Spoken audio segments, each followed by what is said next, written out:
কি কালকের জন্য সবাই রেডি তো? হ্যাঁ, কালকে তো 31st, মনে নেই?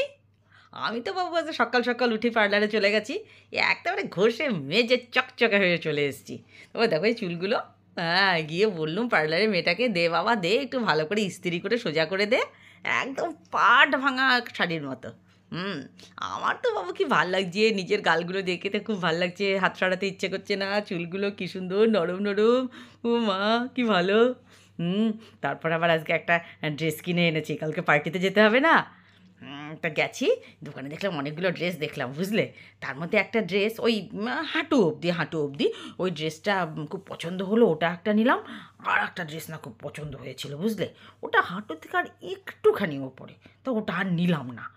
ভাবলাম থাক, এবার এটা পরি। আগামীবার ওই রকম একটা কিনে নেব, হাঁটুর ওপর অবধি। তারপরে তার বলো না, ড্রেসটা নিয়ে বাড়িতে এসেছি।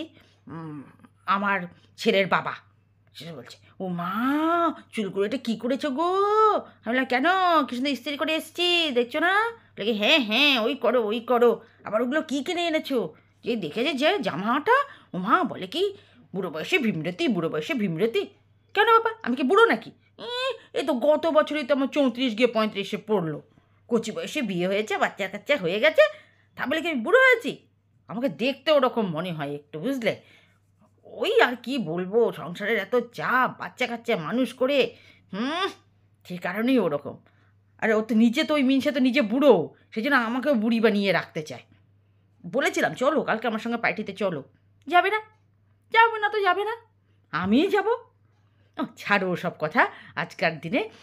তা তোমরা যারা যারা এখনও রেডি হওনি, ঘষা মাজা করনি নিজেদেরকে, চলে যাও, জামা টামা ঘষে চলে এসো, আমার মতো সুন্দর হয়ে যাও।